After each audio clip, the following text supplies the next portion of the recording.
Hello, this is Amy Kenyon, and this is my lesson plan for my college course, EDUC 320 with Professor Scott Klimick. This lesson plan will be for second grade, and the duration of this lesson plan will be 30 minutes. This lesson plan will be titled Map My Classroom, and it will be a lesson correlating maps and the key and legend feature of a map.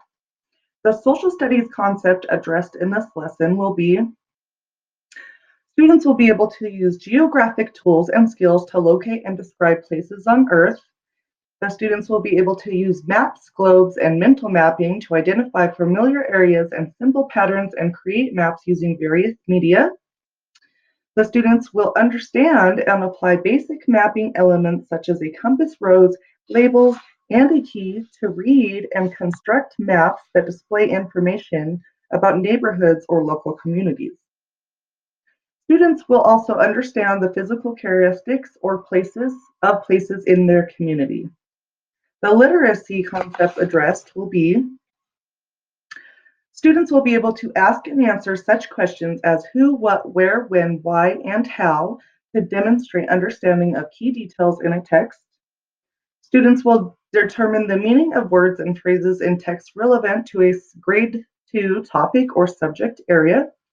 Students will know and use various text features such as captions, bold print, subheadings, glossaries, keys, indexes, electronic menus, and icons to locate key facts or information in a text efficiently.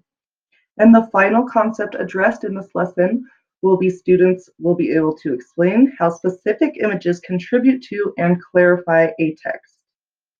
The essential question that I will lead this lesson with will be, how do maps help people find locations? This will actually be an extension lesson or activity that goes along with our current lesson that we are working on in my second grade classroom, which is we are working on their global awareness and how they fit in the world within the planet, the continent, their country, their town, their street name, their house, and them.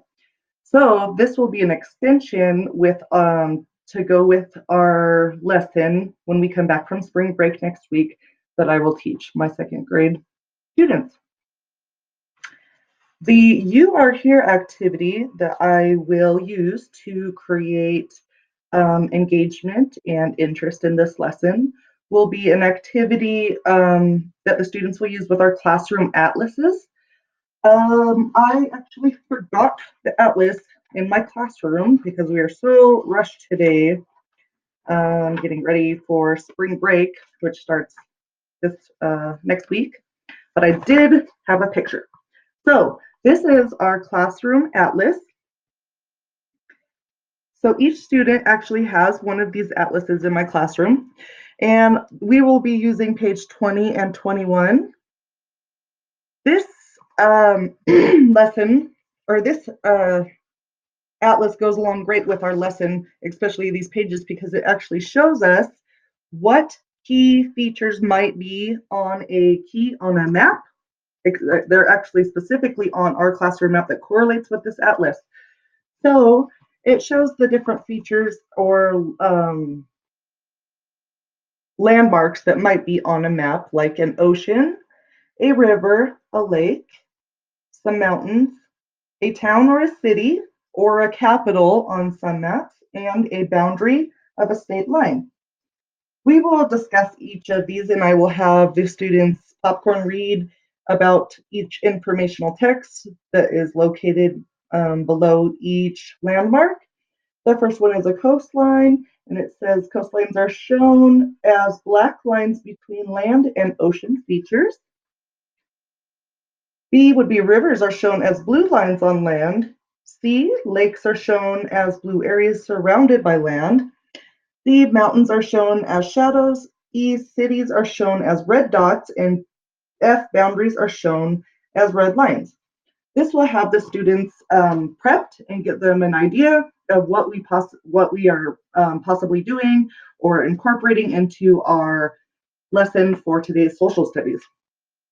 So after students are prepped and interested and they have done their first activity, we would move on to our next section, which would be to wake Magoon's brain. So to wake Magoon's brain and build interest and engagement with the students before the actual lesson, we would go ahead and get our maps out. And like I said, these maps actually correlate with our atlases in our classroom. It's actually um, a great, I think, I don't know. This is just great that this was already in my classroom and that it's easy to use because the students are already familiar with it. Asset, it's a great asset to have. Sorry about that. Anyways, so our classroom map actually has two sides. One side is of the world and the continents and the oceans, and this side is of the United States. So the students would have their dry erase markers, and at this time, we would look at the key and locate the landmarks that are on the key, like the river, coastline, mountains, river, lakes, and islands. I would also have the students probably circle the oceans and some of the capitals and possibly circle our state and the capital of our state just because it goes along with our lesson that we're currently on. So after students took some time and did that and went over and circled a few things that are in our key down here below, we would have a discussion and go over which ones they possibly circled, what mountain ranges they possibly circled, what rivers they possibly circled, which capitals, and why. And we would discuss a little bit about how they found them on the map and how the key led them to the landmark and how important the key or the legend is on a map. So that would be our Wake Magoon's brain portion of the lesson. This would get the students engaged and ready to participate in their lesson for the day. So the next part of my lesson would be the exploration section. In the exploration part of the lesson, I will be using the information that they just learned about and conveying it to their lives. I will pass out the Using a Map Key worksheet to each student. This worksheet looks like this. It's very simple and easy. It says a map of my blank. We would insert classroom here. We would discuss how it's a blank map and how it has a legend. They will insert classroom, and on the side of the map worksheet, it has a box labeled legend. I will inform the students that this is their key. I will demonstrate at the front of the classroom on the whiteboard how to make a map of the room and will include my map key.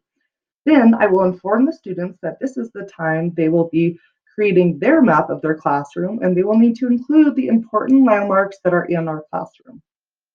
These can include the sink, the mailboxes, the teacher's desk, their desk, and any other important landmarks that they would like to include. I would reiterate that they need to make sure to put their symbols in their keys so that they know what they are and where to find them on their classroom map. At this time, I would encourage the students to get up. Oh, okay, pause on that. So the first part of my exploration lesson, I would be demonstrating to the students how I would possibly make my classroom map. I would draw on the whiteboard, probably my desk. I would probably draw a few of the students' desks or maybe one desk from each section since we have 5 groups in my classroom. The classroom sink possibly, definitely their mailboxes, maybe the American flag that we have in our classroom. After I had a few of my landmarks, I would then show them how I make my legend.